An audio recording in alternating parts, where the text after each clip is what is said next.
যারা আমাকে এই বনে বাঁচতে দেয়নি, আমি তাদেরকে এই বনে ভালো থাকতে দিব না।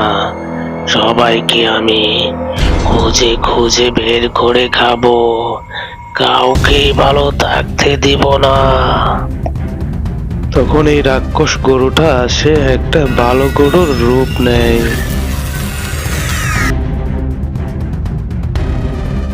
আমি এখন যে রূপ ধারণ করেছি, এই রূপ আমাকে কেউই বুঝতে পারবে না আমি যে কতটা ভয়ঙ্কর গরু।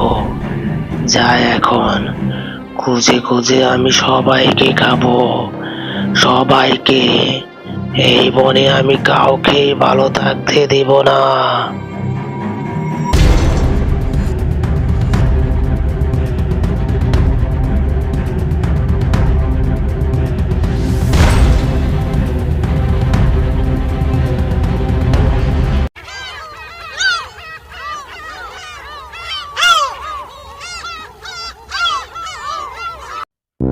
এই তো পেয়েছে একটা গরু।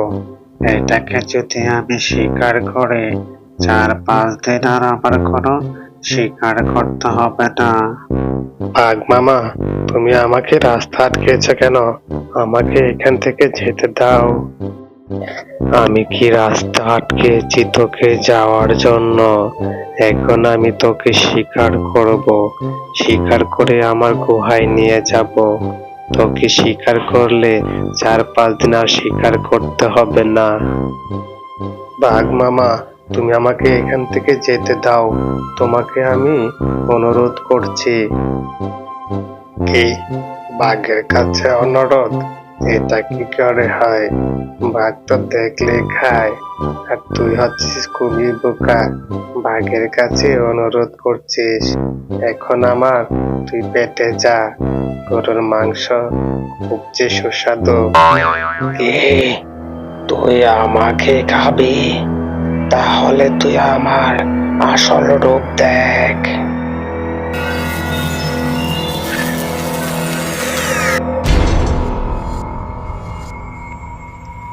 কি রে, দাঁড়িয়ে আছিস কেন? এসে আমাকে খা, দেখি তোর কত বড় কলেজা।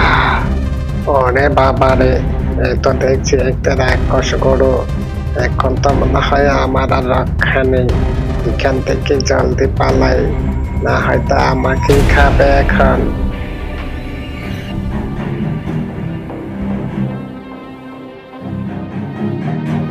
আমি কাউকে শান্তিতে থাকতে দিব না এই বনে। যাকেই পাই সামনে, সবগুলাকে আমি ধরে ধরে খাবো।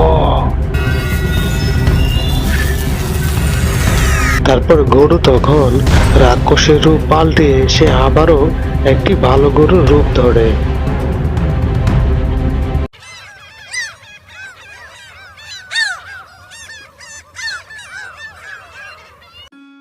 গরুটা দেখতে যে খুবই সুন্দর, এই বনে তো আর কখনো দেখিনি আগে, মনে হচ্ছে নতুন এসেছে।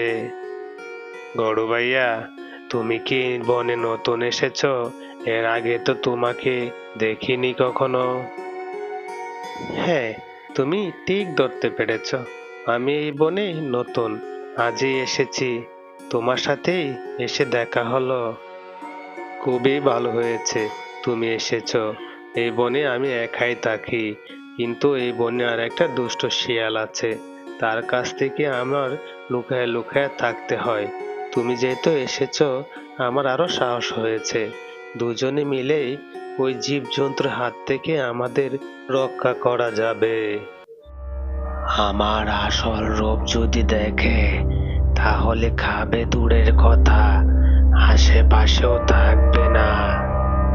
মুরগিটা দেখছি খুবই ভালো, এর সামনে আমার আসল রূপ ফিরে আনা যাবে না, তার সাথে আমার ভালোভাবে থাকতে হবে। কি ব্যাপার গরু ভাইয়া, তুমি মনে হয় কিছু একটা চিন্তা করছো? না না, কিছু চিন্তা করছি না, তুমি ঠিক কথাই বলেছ। এই বনে যেহেতু তুমি একা আছো, আমিও এসেছি, আজ থেকে আমরা দুজন একই সাথে থাকবো। তুমি কি সত্যি কথা বলছো? এই বন ছেড়ে আর কখনো যাবে না? আমার যে কি আনন্দ লাগছে তোমাকে পেয়ে, সেটা তোমাকে ভাষায় বোঝাতে পারবো না।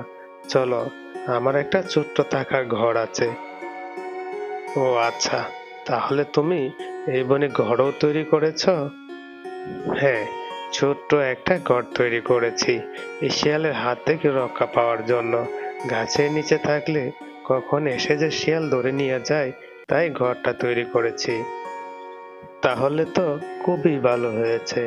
আজ থেকে না হয় তোমার ঘরেই আমি থাকবো। দুজনে গল্প গুজব সবই করা যাবে। কি বলো তুমি? তোমার যদি কোনো আপত্তি না থাকে, তাহলে আমিও তোমার সাথে থাকতে চাই। না না, কিসের আবার আপত্তি? তুমি তো আজ থেকে আমার বন্ধু। চলো, এখন আমরা ঘরে ফিরি। তারপর মুরগি আর গাভী মিলে তারা এখান থেকে মুরগির ঘরের উদ্দেশ্যে চলে যায়।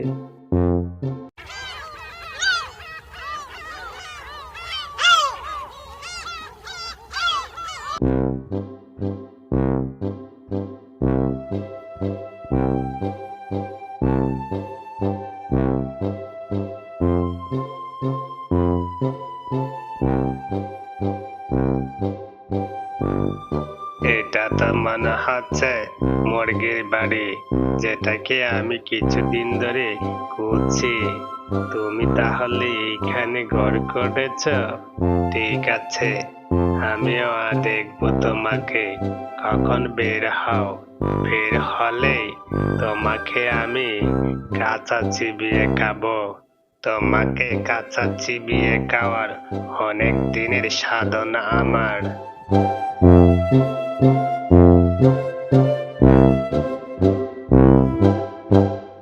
এইটা হচ্ছে আমার ঘর। আমি খুব কষ্ট করে বানিয়েছি, শুধু শিয়ালের হাত থেকে রক্ষা পাওয়ার জন্য। তুমি ঘরটা খুব সুন্দর বানিয়েছো, কিন্তু তুমি তখন থেকে শিয়াল শিয়াল করছো। আচ্ছা বলো তো, শিয়াল তোমাকে খেতে এসেছিল কখনো? কি যে বলো বন্ধু, শিয়াল এত বাজে! আমাকে সে সারা বন তন্ন তন্ন করে খুঁজছে খাওয়ার জন্য।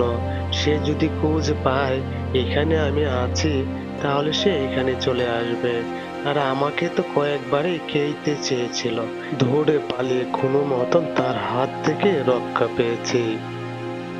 ঠিক আছে বন্ধু, তাহলে তুমি ঘরে যাও, আমি একটু বনটা ঘুরে দেখে আসি।